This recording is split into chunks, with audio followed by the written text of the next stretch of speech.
What an honor to be here in this land, in Cusco, particularly in the Temple of the Moon, El Templo de la Luna, to host Kelsey Moss, my sister,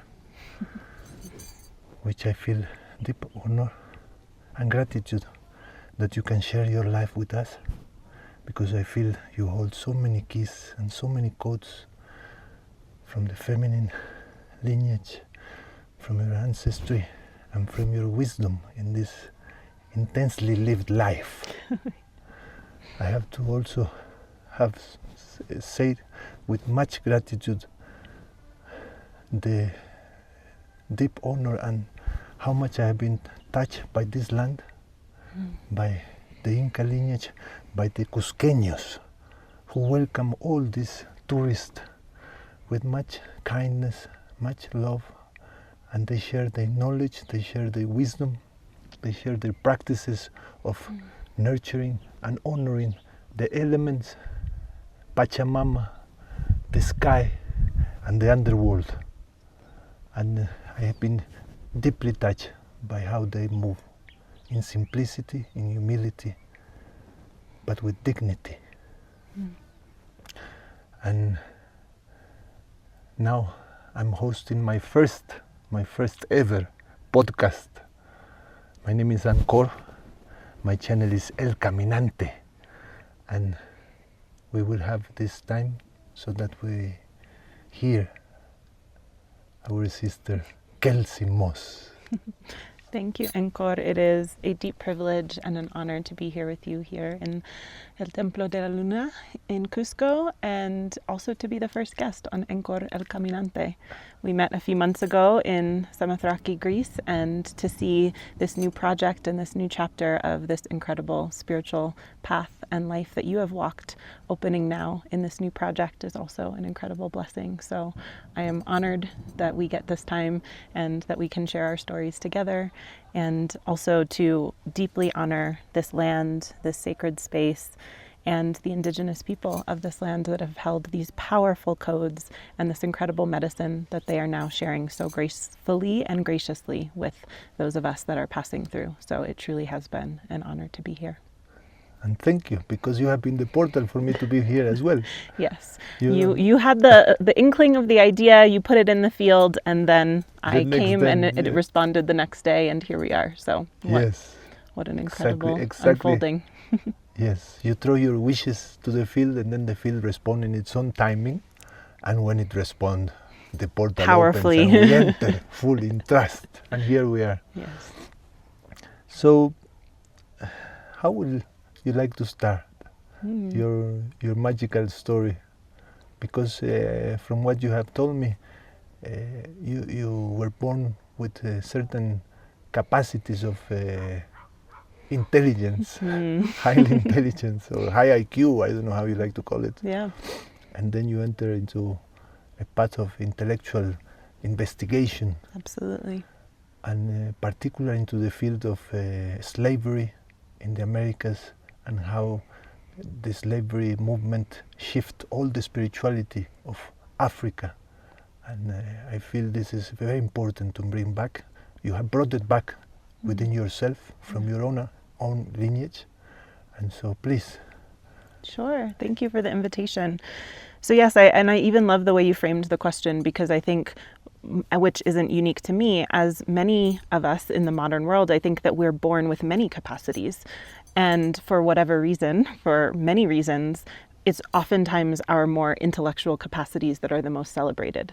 And so I think that was one of the challenging things in my childhood and in my youth, is that I believe and feel, and from what I can remember, was very open to spirit and to the emotional world as well when I was very young, as well as having a very sharp mind.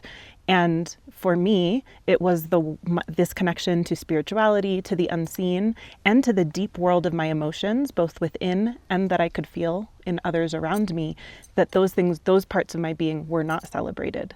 So especially as a young, sensitive, spiritually attuned little girl, I was told that my emotions were too much, and that there weren't the affirmations from the world around me, that the things that I was sensing and picking up intuitively, that those things were real and that those things were true. And so very early on, I learned to turn down the volume on those parts of my being and turn up the volume on my mind and my intelligence, because that was rewarded. So that took me on a path very early of excelling in school and really always trying to gain more information, more knowledge, more wisdom, but only through the channel of the mind. But my inner being knew better and was always guiding me. And so I always had interest, both in school and outside of school, in history, in the history of my family, in the history of America and the Americas where I was born, and specifically in the history of the African American experience. I grew up in the United States, where to have any drop of African blood, you are Black, and you are immediately identified with that history of slavery, of race and racism, but also of the incredible perseverance and power of the Black experience in the US. As many in the world know, music, religion, spirituality, art, and culture, African and African American people have been at the forefront of leading some of the most significant aspects of these really vibrant aspects of the human experience. Absolutely. And so I just wanted to know more about that. I had this insatiable desire to understand that history, to where that deep soul-stirring energy comes from in the Black community. And so through my studies, I studied all sorts of things around African American history, but eventually through the university and my PhD studies, I centered on slavery, because I really wanted to understand both the depth of the pain, but also the initial seeds of this moment in which African people were taken against their will to the Americas, and all of that history, all of that culture, all of that spiritual connection, what happened to it? How did they make sense of one of the most tragic things that can happen to a human being and still find this incredible spiritual resolve through that process? So I began to study deeply, read many books, go to archives. I traveled all throughout the Americas and Europe, really understanding both sides of that encounter. How did Europeans justify and explain and make sense of, philosophically and religiously, this really atrocious thing that they were doing to other humans? And then how did Africans respond, both with their previous cultures, but also with how did they interact with Christianity? How did they make sense of this new religion that they were being introduced with? So it was a beautiful journey. I learned many, many things, wrote papers and essays and a dissertation, but it was along that process that I realized that there was actually something much deeper going on, which you know the story of, and we can begin to get into next. But wow, yeah, all of that already journey us into deep realms of the African culture, which is very ancient and very deep, and we are and old. you know a bit about that as well, studying with the Bwiti and Absolutely. engaging with them. Yeah, so They have so many gifts to share, and I've been touched by it, by the lineage of the Bwiti that comes from Gabon and Cameroon and that region, but actually comes from much before, from the ancient Egypt, which also hold many keys. And maybe we don't even know it, but all of our lives are very touched by the African culture. Absolutely. As you mentioned. Yeah. And so I'm very curious what you have discovered once you dive deeper. The Temple of the Moon, ladies and gentlemen. Wow. We just shifted because the sun is too strong. And here we have the beautiful Templo de la Luna behind us now. We continue diving deep into what have you discovered once you realized that the books could not deliver what you were searching for.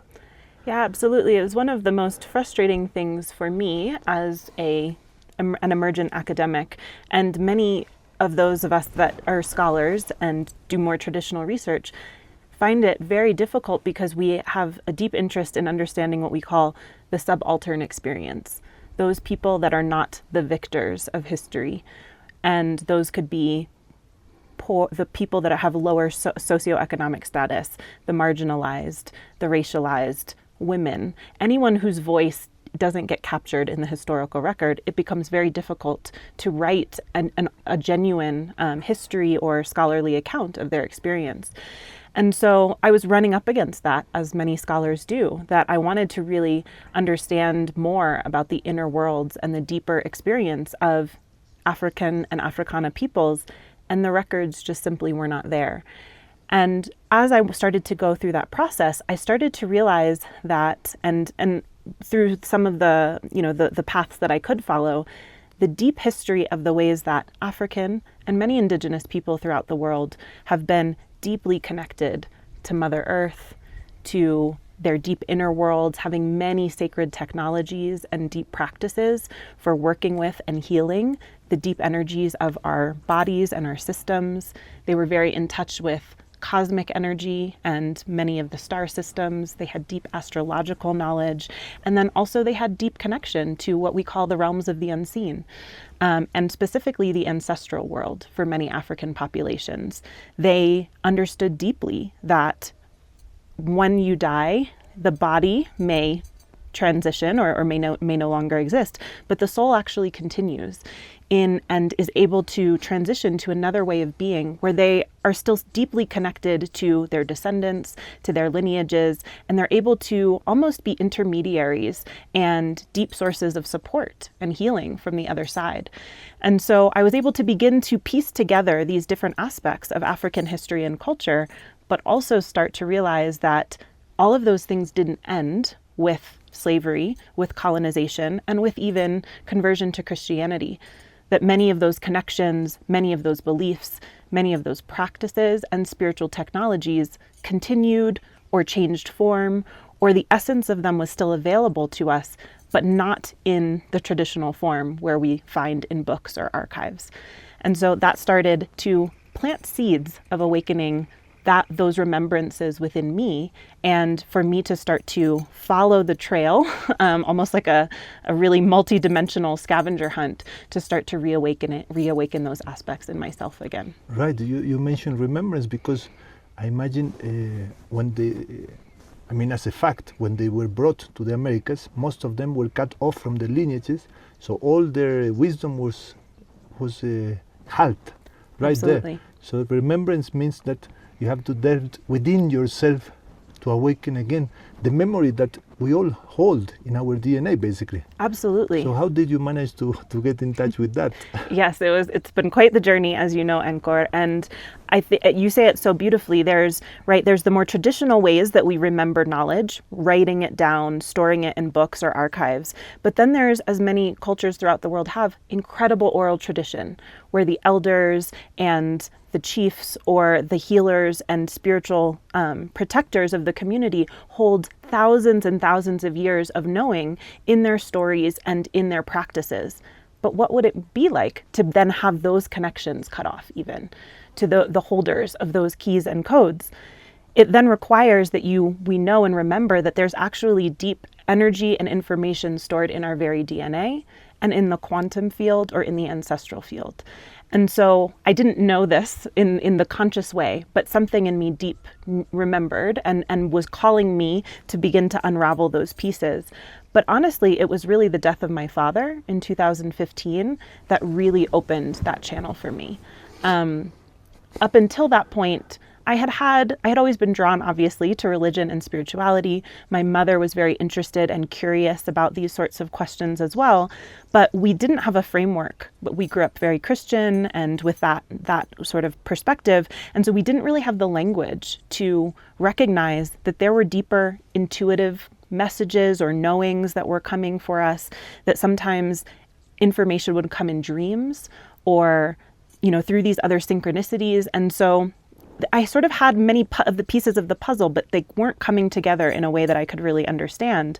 And then it was the death of my father that the week before he died, I had a really powerful dream in which I saw his transition coming. And at the time, I didn't know what to make of it. It was very visceral. It was different. The quality of it and the texture of it was different than my usual dreams. And then a week later, he did pass away in the way that I had seen in the dream. So that sort of opened a whole new kind of recognition in me that there were things happening beyond the more three-dimensional reality that I was used to operating in.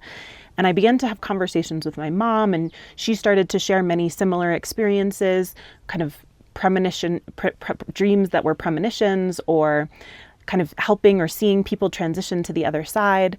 And after my dad passed, I began to have more dreams. I began to hear messages from him.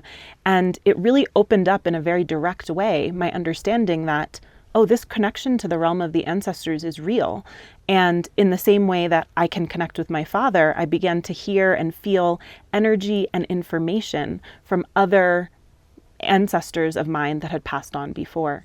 So all of those seeds began to be planted, as well as I started to travel for my research and other things, I started to tune more into the energy that was available in the natural world. So one time, for example, I was in Costa Rica, this beautiful retreat center, doing some work with some amazing colleagues of mine. And the whole time that I was there, I just felt this amazing vibration keeping me awake and keeping me alive. I almost couldn't sleep the entire week I was there, but in a good way. And I started to feel almost the energy of the living essence of the trees, the plants, the earth around me, and realized that there was an available channel of communication, that they may not speak English the way that I'm used to, but that there was actually information being transmitted to me. And if I stopped and paused and began to engage, that then we could reciprocally share energy and information. So all of these little pieces started to unlock and open in my experience, and started to bring to life all of the things that I had read in books about traditional African spirituality. I began to experience intuitively. And there was this deep sense of knowing and remembering.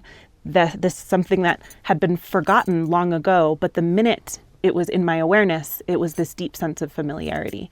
So it was incredible, and I didn't even realize then to the extent that things would continue to open. But I'm sure that you can probably relate to the trees. Yes. Oh my Lord, for the trees is infinite. Yes, and Yes, isn't it because amazing when you start to be able to feel and sense them? to become available. Yes. The number one thing is me becoming available through the recognition that there is a space within myself that is neutral, Yes. that is rooted in silence, and that when you engage with anything from that space, then you are available for the information that the field and other beings Yes. have to share. Yes, absolutely. And so for me, I have received so many gifts from the trees, but so many, Absolutely. very, very specific, and premonitions and visions from the future and understandings of my life. For I have deep honor for the trees. Wow. Yeah. And to really start to remember and know and engage with the living consciousness of all creatures, of all things. It's such a more expansive and vibrant way to live, rather than treating the material world or the plants or the animals as just objects of our human will, to actually realize that we're all co-creating and alive in this moment together. It changes everything. Changes everything. Yeah. So you have moved with the story of Costa Rica as your first connection to other beings, Yes. the natural realm. But what I call this the rapture. Yes. The rapture for me is the moment that the soul enters the body, the rapture of the system that has been trained to work in an automatic system of beliefs, Yes. and that we grow up in a culture that tells us how to be, and we believe and we adapt because we need to survive. Therefore, we follow those narratives all our lives until we start realizing that something is not right, something is off, because I start to feel that there is a deep hole within myself. Nothing of what I do fulfills this hole. Absolutely. So the quest begins with this. For me, has been like this. So this getting in touch with this sensation that nothing really satisfies this longing that I have deep within myself takes me on a journey of trust and following the whisper of the something beyond our rational or logical, that we have a trail to walk and this is it, right? Absolutely. And as you know, there were several smaller moments, but the big rupture moment for me where I could not go back to my other way of perceiving and believing or fit myself back into the boxes that had been my reality. I didn't know. I had these little hints that there was something more, and feelings of anxiety or depression throughout my life, being stuck in patterns that weren't true for me. And so I knew that there was this hole or something that was greater. But it was really when I went on one of my research trips to Bahia in Brazil, that everything really cracked open in a phenomenal way. I was there studying. Bahia, for those that don't know, is an incredibly powerful land and portal of Afro-Brazilian culture and history. It was one of the most prolific slave ports of the Brazilian colony, and millions of Africans entered into Brazil and the Americas through that port. And so it was one of the richest places that I could go and experience and study some of the history of the African people and understand how their religious and spiritual lives changed and flourished in the Americas. So I was there doing that work, and along with a dear friend of mine who was on his own path of healing and spiritual journey, we ended up getting invited to spend some time at this incredible eco-village, this beautiful sacred land, where there also were the Cariri Choco Indians, which is a tribe of the northeast of Brazil. And one of the plants that they work with, one of their sacred plants, is called jurema. And they were doing a ceremony where they were opening it up for people to engage and get to know and work with the profound healing and awakening energy of this sacred plant, which you know well and have had some experiences yourself with jurema. I had. It's a tree that grows in many places, Yes. In the Amazons up all the way to Mexico. And this tree particularly contains DMT. Yes. The spirit molecule. The spirit molecule. Yes. We all know through... we have heard of ayahuasca, right? Yes. So this is kind of a sister.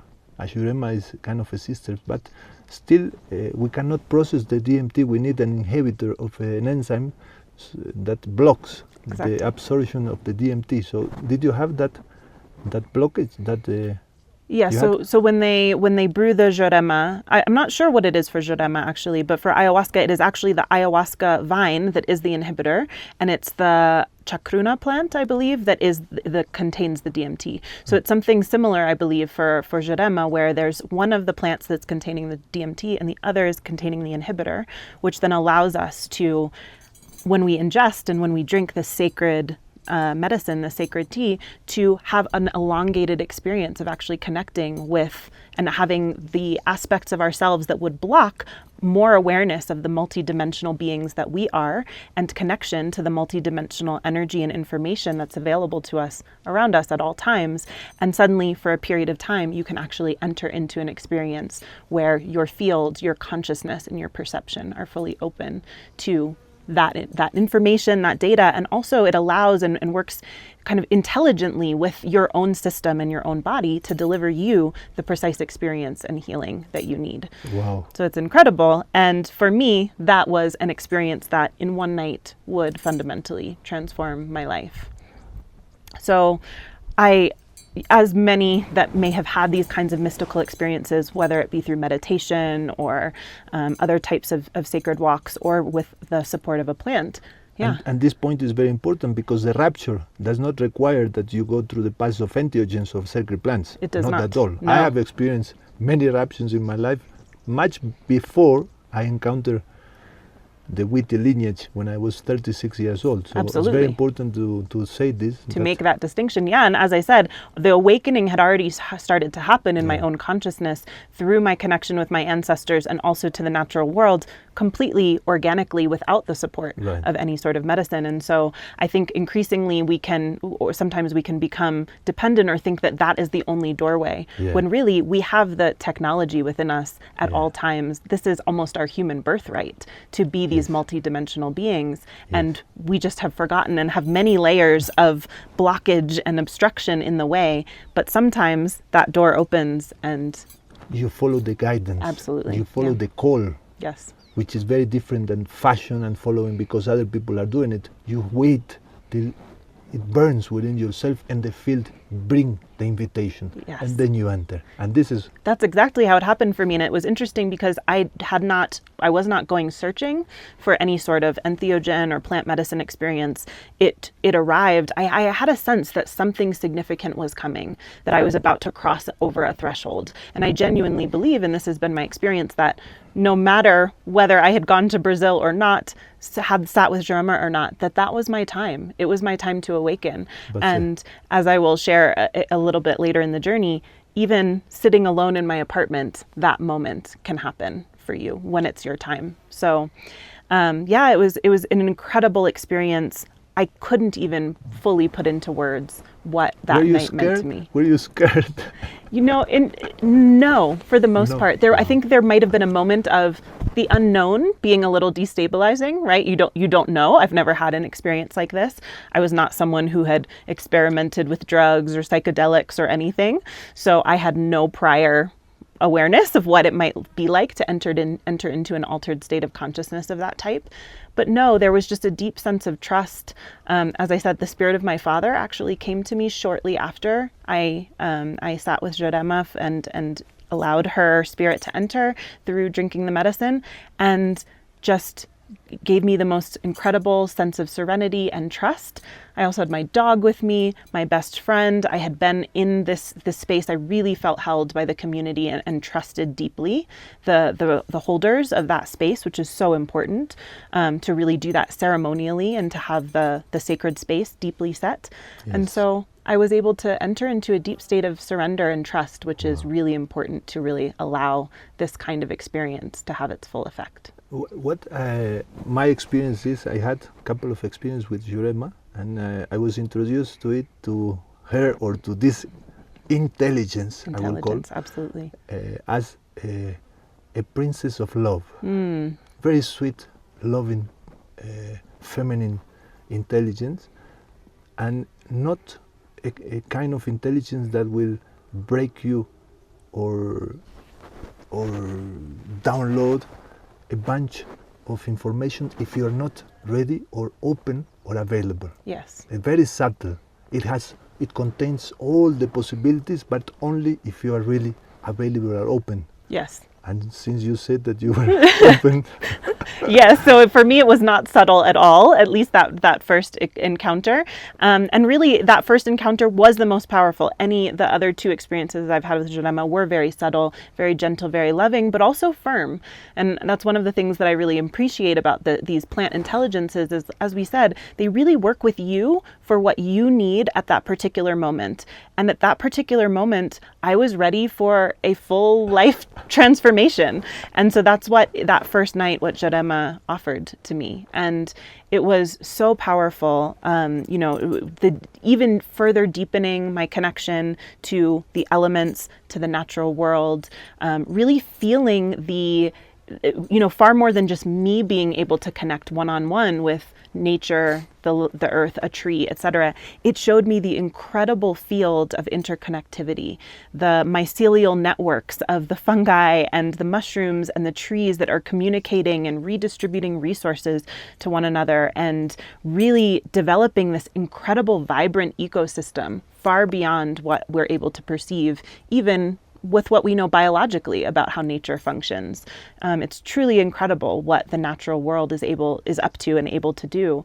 And connecting me with, it was, I think, a beautiful full moon. So the moon and the stars, it was just, my sense of, it was interesting. I both felt the smallness of my being, like this tiny being in this infinite, vast universe, but also that I'm a powerful piece, an important thread in that grand tapestry and weave. And there are really unique gifts and medicines that my being, my lineage, my story has to offer. And so in addition to just connecting me in these beautiful ways, Jurema also took me really powerfully through past pains and hurts that I've had. It was a beautiful cathartic emotional release of deep familial and relational pain, especially. She showed me many things about patterns and aspects of my lineage and my ancestry where there were things that were stored that were ready to release and open and heal. She gave me tips about specific things I could do with people in my life to really open up new channels of possibility in my relationships. And she also showed me that my work was far more expansive than I had allowed myself to perceive up until that point. That it wasn't just this work in this formal academic way, but that actually there was a much bigger wisdom and intelligence that was wanting to flow through me and also be honored as part of the modern world. One of the things that I often say about that night was that in a way, I learned more in one night than I had in 30 years up until that point of being at some of the US's most elite academic institutions that are supposed to be the pinnacle of knowledge and higher education, as we call it. And yet, and if you look at the history of colonization, these kind of indigenous ways of being were seen as primitive, they were seen as false, they were seen as, the devil, or all of these, other ways that they were categorized. But in one night, I saw an immense intelligence and a profound wisdom that far surpassed anything that I had encountered in traditional Western academic institutions. And from that moment on, I knew that there was no going back to my life as I knew it. So it was a beautiful and deeply unraveling experience. As you said, there are these boxes, there are these identities that we're holding that keep us safe and keep us in these constructs. But when those things get shattered and we realize there's so much more to who we are and more of our soul comes into our conscious awareness, your life has to adjust. Yeah. So I thought in that moment that I perhaps wasn't going to go back and I wasn't going to finish and continue walking that path. But lovingly, beautifully, the next ceremony, very gently, Jurema told me, no, this is actually everything that you've lived up until this point is part of your story. This awakening, this rupture and rapture that you're experiencing is now part of your awakening and your journey.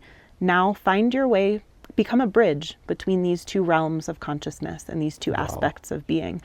And that initiated the next 8 years of my life. Yeah, just what you said, I find it very, very important to say. First, that this is a unique experience and that each person, every time you have an experience with such an intelligence is unique. And you receive exactly what you need at that moment. Yeah. Another thing that I would like to talk, as you said, that you had to go through the things that were blocking. It's like if we are systems and we have been nurtured by these frequencies, and these frequencies established through traumas and habits within our families or the field where we live, and in order to be able to upgrade, let's say, you have to go through the discomfort of feeling through all of those frequencies and feelings or emotions that were not felt, that were held deeply within the system that we are experiencing. And so that part for sure it's wow. It's intense. It's it can be uncomfortable. Very uncomfortable, and most of the times we resist feeling this discomfort. We want to push it away, we want to just remove it from our life, but it is exactly that point to go through them that then we can feel what's on the other side. Yes. And what's on the other side is what you say. Much more capacity to feel our being connected or being one with the whole intelligence. Oh yes, this greater system. It's a whole end to a life lived until then. Mm-hmm. And how did you manage to integrate all of that? Because for sure it's not so easy once you have such a glimpse of what is, and then how you go back to your daily life. It felt impossible. It felt impossible, and I remember the day after, just sitting in this beautiful, they call it the Mata Atlantica. It's the kind of like the forests of the northeast of Brazil, right near the coast, and just like vibrating with all of this beautiful energy and intelligence, and feeling like it would be impossible for me to go back to my life as it was, which it was. And at the same time, as I heard, that was the path, that was the call. So I trusted that. But this is where integration is so important. And you asked, how do you integrate that into your daily life? I would say that in some ways, everything I've lived up until now has been the integration of that experience. And yet at the same time, in the immediate months after, it was really important for me to actually have support and have space and time to allow that process to integrate. So I went back at the time I was in my final year of my PhD at Princeton in New Jersey, and I went back to my life and to my apartment, and I tried to get back to life as I knew it, and it was really challenging. I started to experience my relationships with people in my life differently. Friendships that had complex energetic dynamics started to reveal themselves in ways that didn't feel aligned with the new awareness that I had. I also started, I was still integrating and awakening to these more, the more subtle intuitive senses that were coming online. So I started to just pick up more information as I moved through my life and through my world. I could feel things from other people, or from if in spaces where something was off. I would feel it more intensely within my body and my being. So it required a lot more time alone, a lot more time in meditation, and a lot more time really just allowing my own mental structure, my own energetic structure, my own emotional structure to upgrade, as you say, to get more capacity to hold all of this additional data that was coming into my system and to my field. It also started to shift the way I thought about my work. So the big experience that happened a few months later was that it was around the time of the transition to the new year. I was finishing up my dissertation, and I still just felt this deep calling. I felt so much energy that was trying to come through my system. And so I decided that New Year's I would spend a lot of time in quiet, in meditation, in stillness, setting intentions for the next chapter of my life as I was preparing to end my PhD and enter into my life as an academic, as a scholar, as a professor, and trying to figure out, how do I integrate all of this new information into that calling and that path?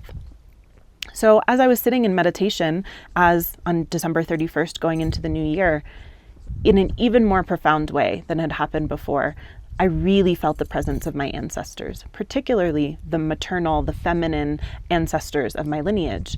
And I felt this sense that there was a message they had for me. And they started to show me that the reason I was drawn to the path, even academically, that I was on, but also this new path that was opening up for me, was because they had deep ancestral, what we call medicine, deep healing capacities, deep intuitive senses, deep power to work in these realms of the unseen and the energetic dimension, to work with nature and the elements. And so they said that my walk in this lifetime was this path of remembering, this path of, the word I like to use is reclamation, that something had gotten blocked and stuck with slavery, with colonization, with all of these ways in which the modern world narrowed reality and took away this more multidimensional way of seeing and perceiving. And so they asked me in that meditation that day very powerfully, are you saying yes to remembering and walking this path of reclamation? It was a really beautiful experience. It continued on actually for multiple days, more than I even knew how to, again, bring fully into my system. But it was that opening, that next opening, without the direct help of a plant medicine, that really showed me there was a much bigger calling and a much bigger part of my path that I was being invited to walk. And it was through that experience that I reached out to my mom. She connected me with Dr. Nikki Elliott and Victoria Platt, who are two incredible practitioners of a type of energy medicine called the Inner Light method.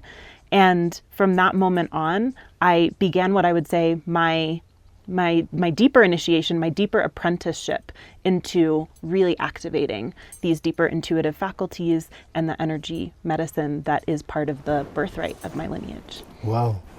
So that was really the deeper part of the integration, actually enacting, like, okay, now how do I learn? How do I actually enter into, enter the path of the student and actually embody all of this information that opened in my awareness in my field. Now, how do I come to embody it and live it? And the point that you made is that you reach out to your mother. Yes. Means you ask for help because Yes. it was too much to handle. You say how to handle this information, right? Absolutely. So the point being that asking for help is one of the most important things, because then you are available to receive. So Yes. when we go into integrations or to just challenging times of our lives, just to reach out. Yes. And then the field will respond, bringing you exactly what you need. Exactly. Has what nothing you to need. do with following someone Mhm. that knows better, but being receptive to know from someone that had experienced Yes. and that can help you activate or learn or remember ways of dealing with this new way of being. Definitely. Because at the same time that you are experiencing, well, experiencing this new expansive consciousness, still there is the mind that has its own habit Yes. through the experience that you had for many years, no? So, Yes. so you still have to deal with that rational, intellectual, fearful, doubtful aspect at the same time, right? Yes, absolutely. And in addition to that, I would argue anytime we enter into any new venture, whether that's something in the material world, that a new career, a new opportunity, you go to someone that is a master or an expert at that thing that helps to guide you until you've developed the muscles and the capacities to really walk that path on your own. And I think the same is absolutely as true, if not more true, for the realms of the spirit, the realms of the unseen, and the realms of the unknown. They are vast, they are expansive. There are cultures, there are traditions, there are lineages that have made it their calling to essentially become masters of those living energetic systems and worlds, and to know how to engage them and go on those sorts of experiences safely, in a Yes. grounded way, in a way that is ethical and in integrity.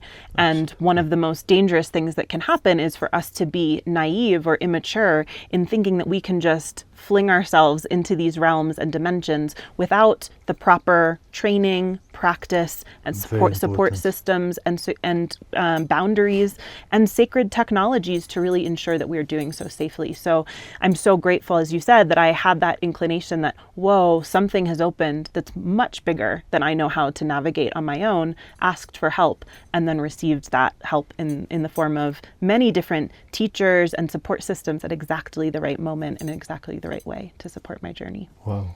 Yeah. Wow. And this opens then the portal of the work that you actually do now, Yes. which is, you said, the light.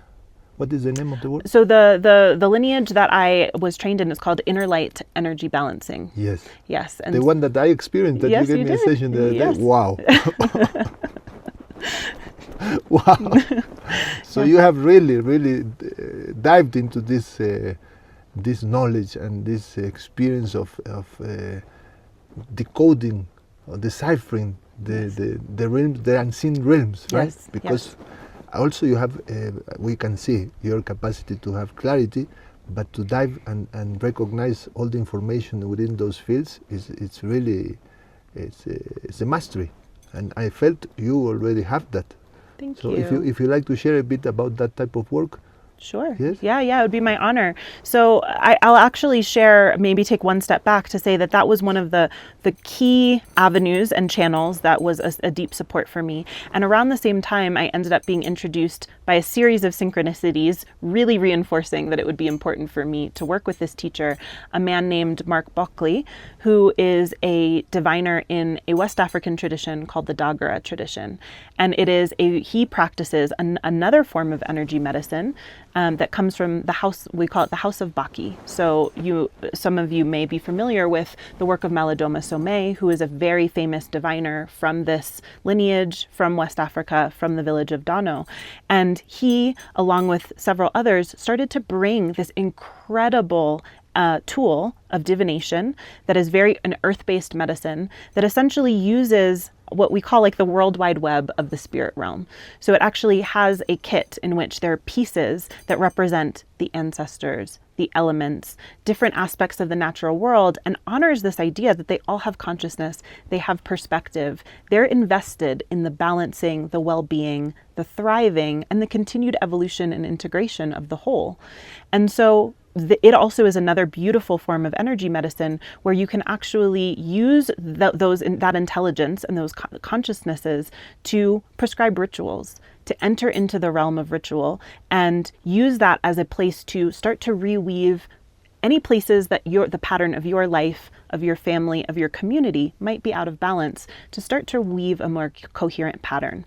So between that practice and the energy medicine practice that we just described, it really initiated what for me at first was just a journey of my own healing and integration.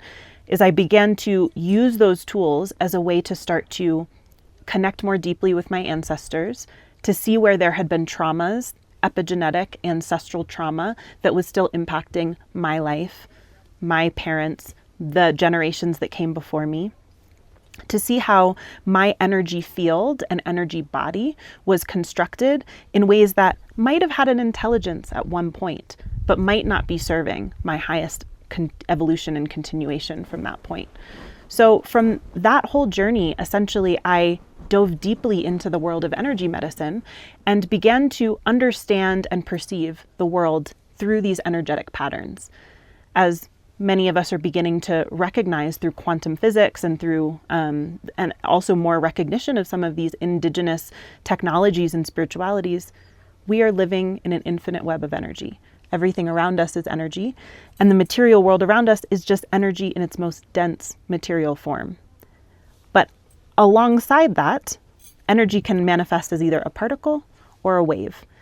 And in its wave state, just like the radio waves or the Wi-Fi waves that transmit picture, color, sound, our energy, body, and energy field is holding the patterns, the information, all of the intelligence that we are, and then it's being transmuted in through our energy bodies into this dimension, into this reality, for us to experience all that we are in material form through our 5 physical senses. And so the incredible thing that many African, indigenous, from all over the world cultures knew is that, yes, we can change things in 3-dimensional reality, or we can actually change things or activate new things in our energy fields. So from that time, I have been, as you said, exploring these unseen realms deeply, really coming to understand individually how do our energy fields function, what is the energetic anatomy of our energy system, how do we come to learn where there are traumas, where there are blockages, where there are seeds of something that's ready to activate in our experience. How do we begin to work with ourselves energetically to allow those things to blossom and shift in our lives in new ways? And so it's been incredible both for me to walk that path and to bring more coherence, more clarity, more integration, more vitality and aliveness to my own life. And then the more that I walked that path, the more that I gained mastery and then began to respond to the call to offer that work to other people. So that's the work I'm doing now, and I'm stepping even more deeply into helping others to not only receive that work, but also begin to understand that they too are masters of their own living energy, and that they can actually begin to work with their own energy fields in that way to create the life that they were incarnated, they were born to live. Wow. Yeah. Wow.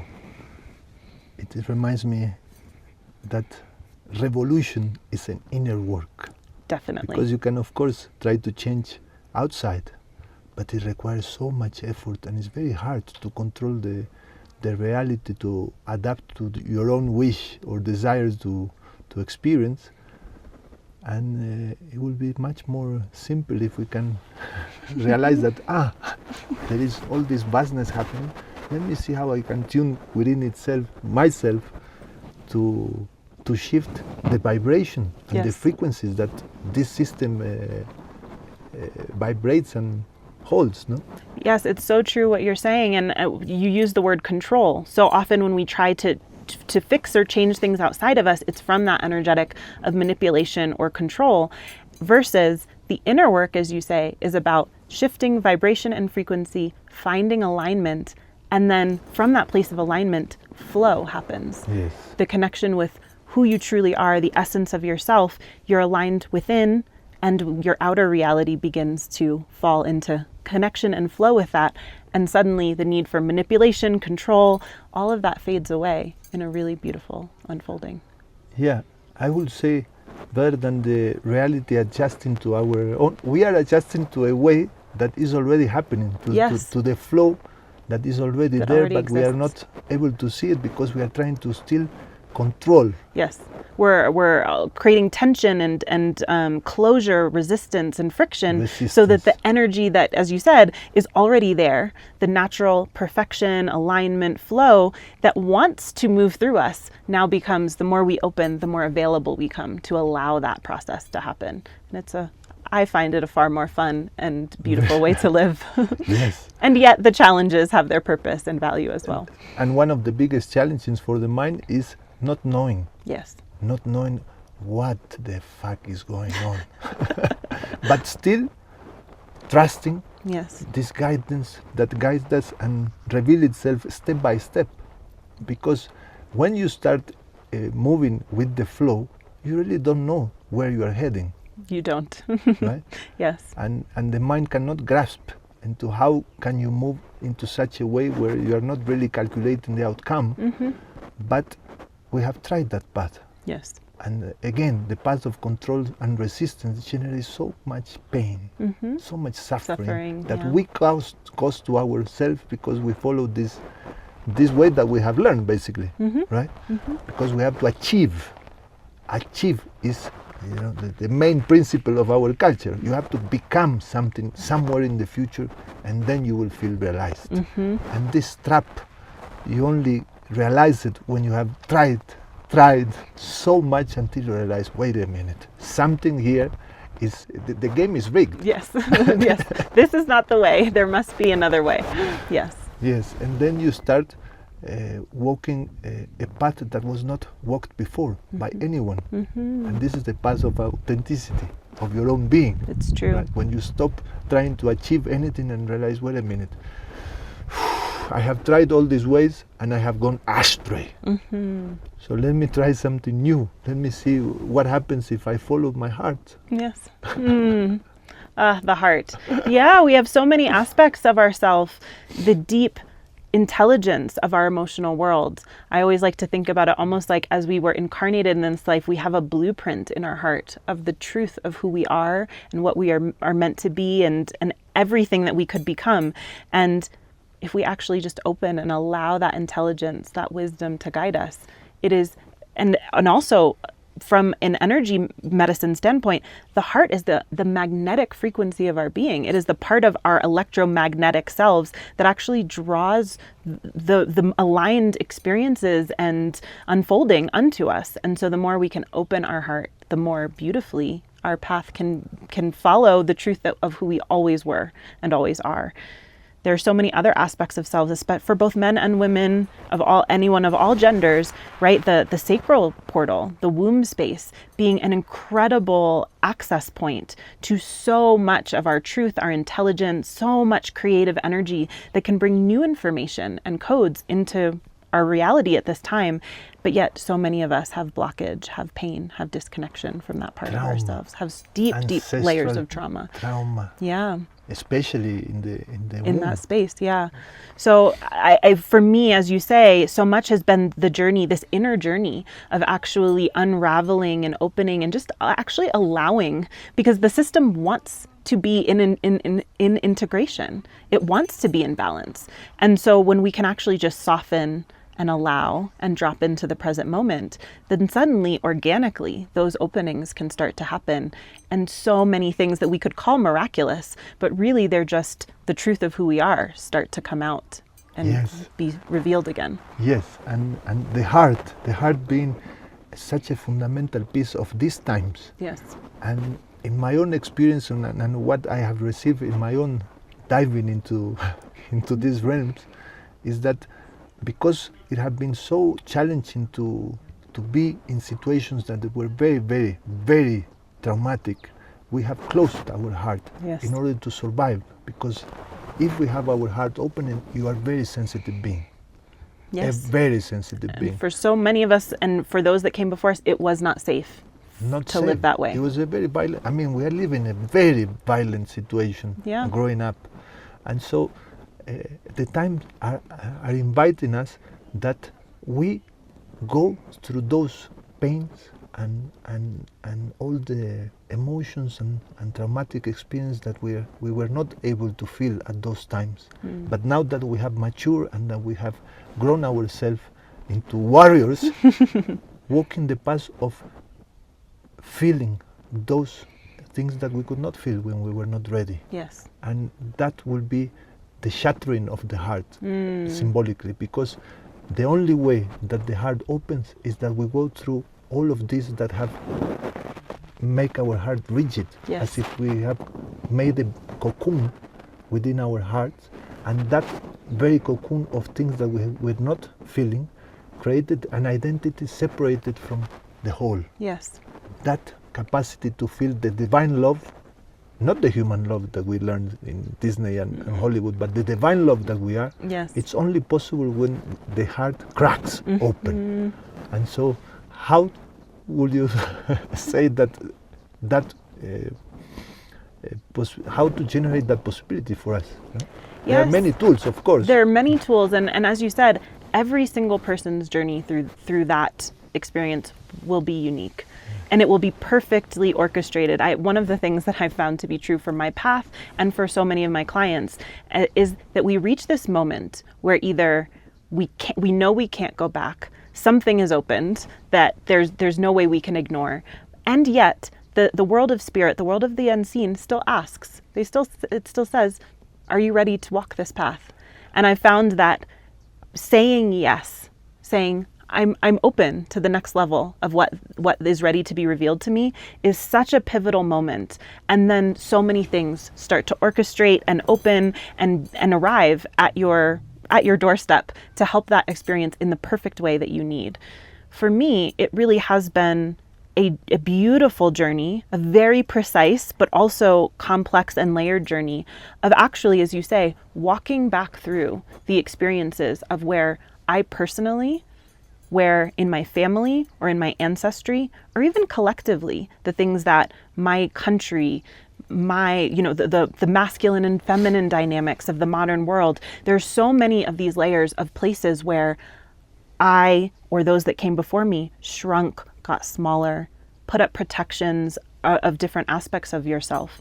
And so I have the last 8 years from that time that some of these things started to awaken have been a beautiful journey of having relationships, friendships, navigating things in my personal life with my mother, my siblings, etc., where I got to confront, sometimes in big experiences where the heart cracked open and so many layers and generations of pain related to a particular theme just poured out. And I had to allow it to move through my body and to feel it and to cry the tears and to hear any insights or information or messages that were held in this incredible liberation of trapped emotional energy. And so there were so many moments through meditation, through healing circles, through one-on-one healing work that I've done, that those sorts of experiences were able to come to me. Sometimes in romantic relationships, they become, I believe that our intimate partnerships are one of the most sacred technologies that we can experience as humans, because they become the mirror for all of the places of our childhood conditioning, of certain types of patterns, of places where we made ourselves smaller or hid our aspects of ourselves. And the mirror of the relationship is the place that it's like, no, open more to love. See where this place where you're closing off, where you have a belief or some sort of protective mechanism that's keeping you from truly being open.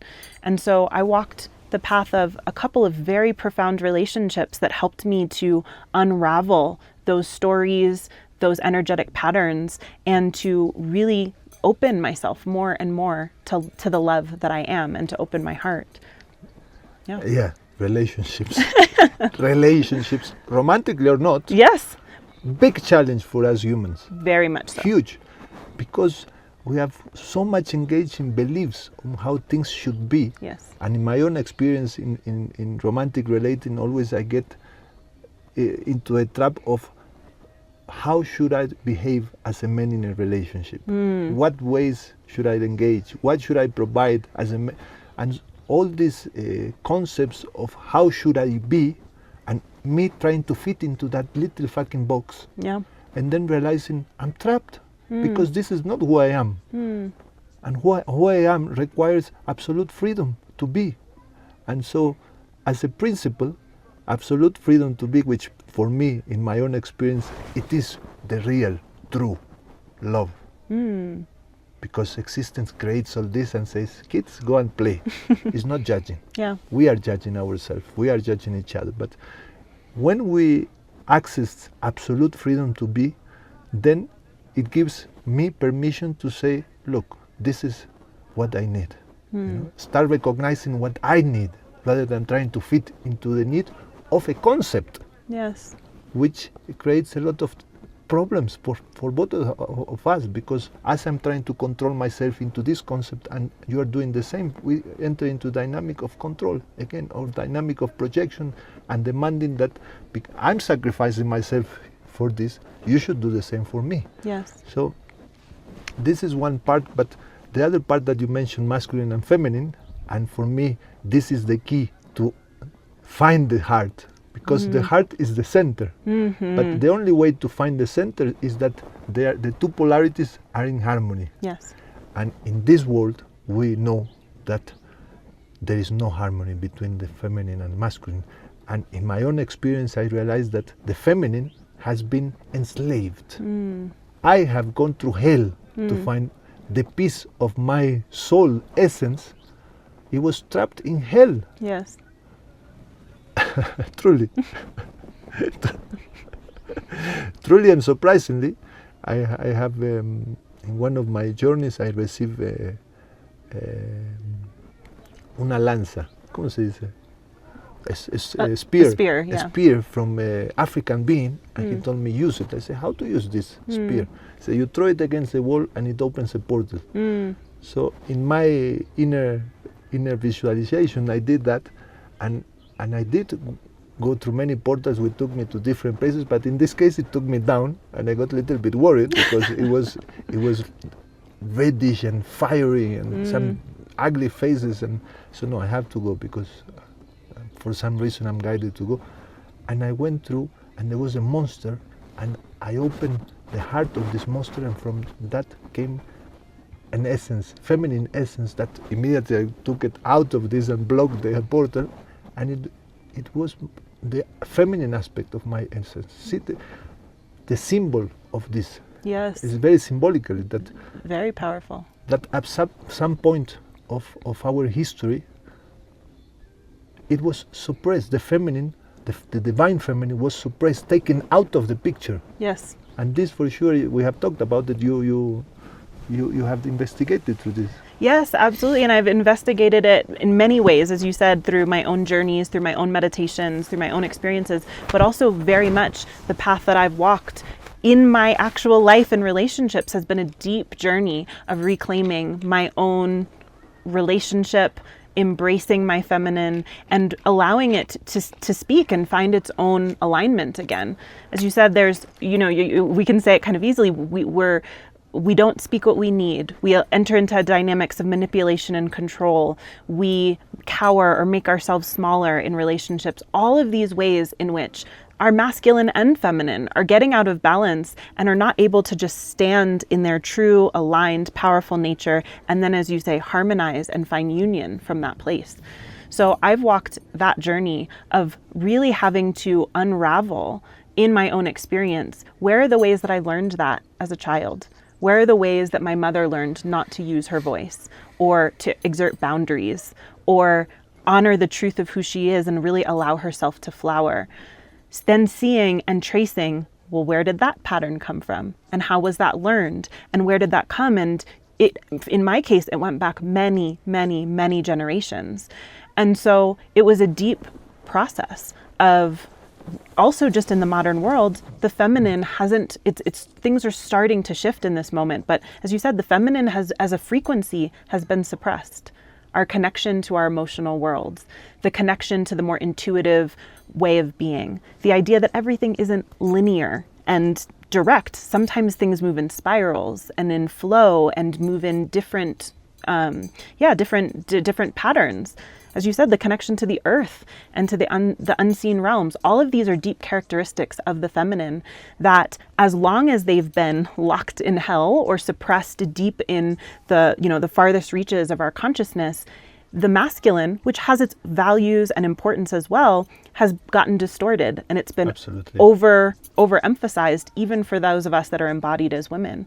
So it's been a deep process for me to reawaken that, to find the pits of hell where my own divine feminine has been held and suppressed, and then allowing her to awaken, to blossom, to begin to kind of open again into the cells and to the embodiment of my being, and for me to trust her, that she can lead, that she has important intelligence and wisdom to offer in these times, and then to find then my own counterbalance within of my own divine masculine that can honor her, that can protect her, that can provide and give direction and containment for her.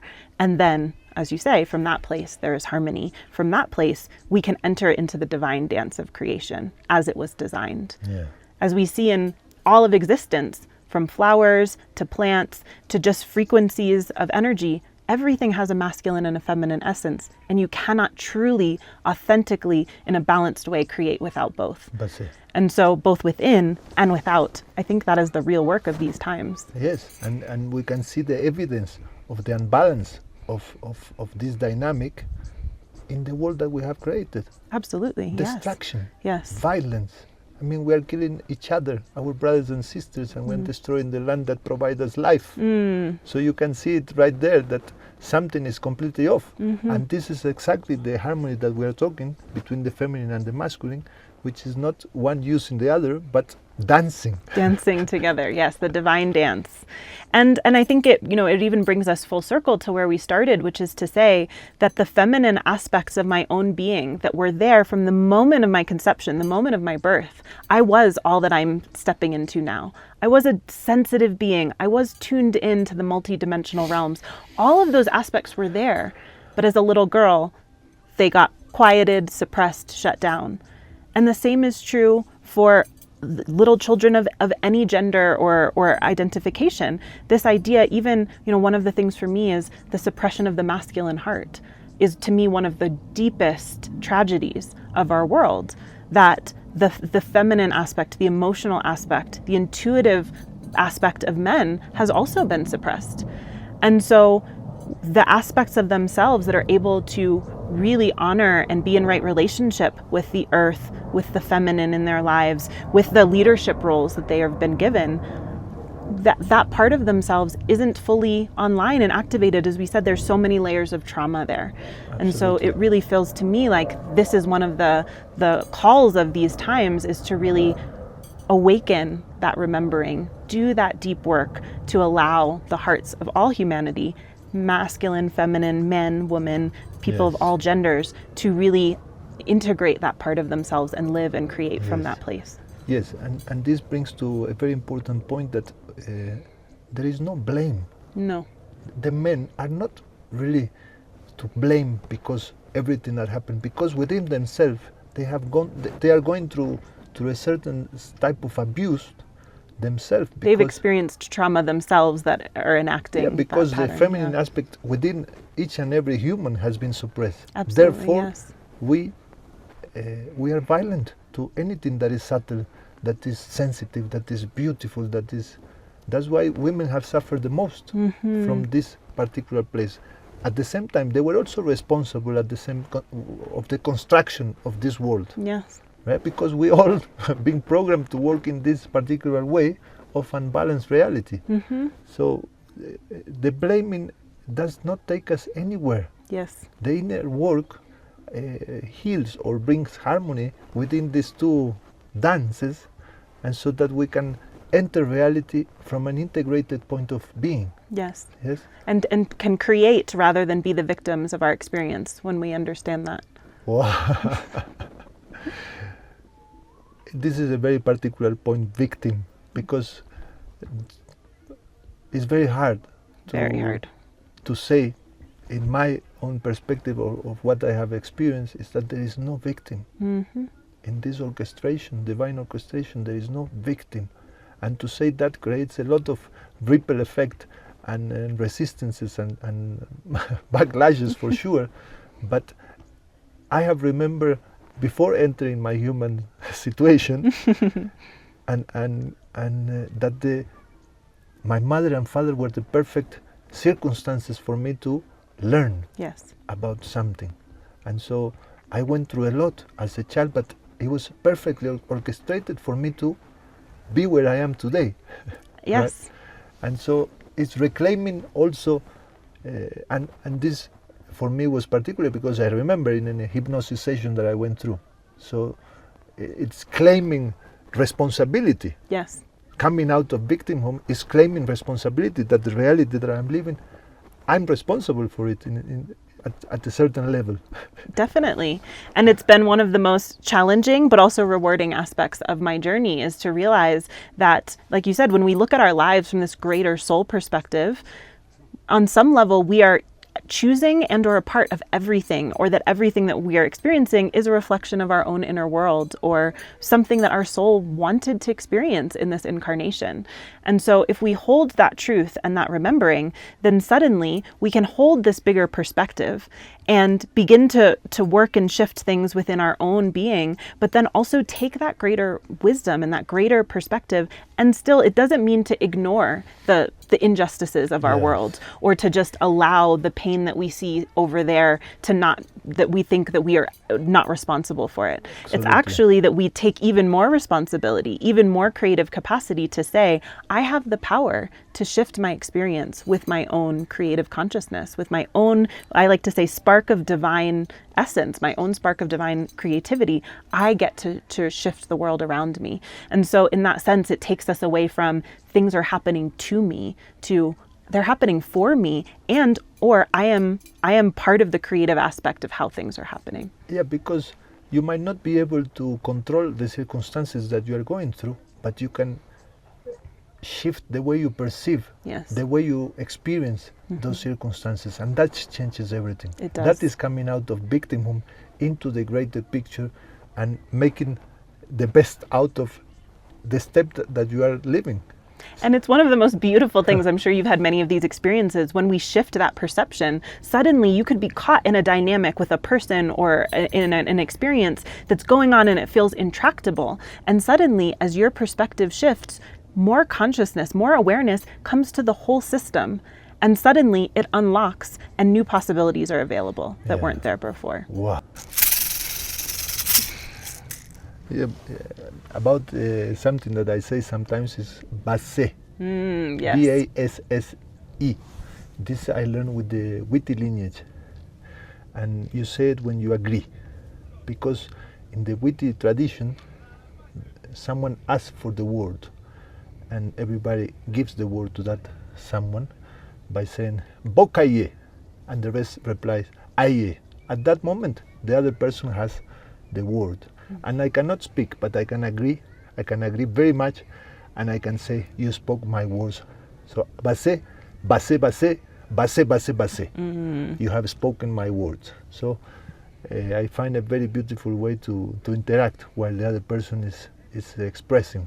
It's so true. And one of the things I love about that too is it speaks to the idea that we are all mirrors of each other and also all interconnected. And so we don't always need to be the one doing the thing or experiencing. Sometimes we can actually open ourselves up and allow the other person to be our word for us. It's such Yeah. a beautiful remembering. Yeah, like allowing the person to flower, to blossom into their own wisdom, while they share it. And as you said, as much as I can praise and allow the person to flower, I'm allowing myself to be the same. And this will be a beautiful dynamic if we can encourage ourselves to blossom. Yes. Because we are divinity experiencing to this particular way of being. So there is no competition, because No. each one holds a point of frequency, a signature that it's never been experienced by existence before or after. So the more we remember this, the more we can relate to the other as a brother or sister, because we are sons and daughters of divinity experiencing itself. Yes. This is my deeper realization. That's why for me, we are in times of the emerging of the brotherhood and sisterhood, the big alliance. I completely agree. And I like to think about it as both a reclamation of the ancient past and the indigenous wisdom and calling in the new keys and codes of the future.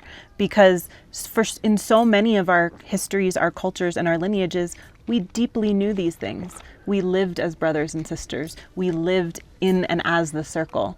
The Dagara tradition that I learned from and am initiated in, one of the deepest aspects and core truths is of the tribe, is of the community, and of then each person's deep role within that greater tapestry.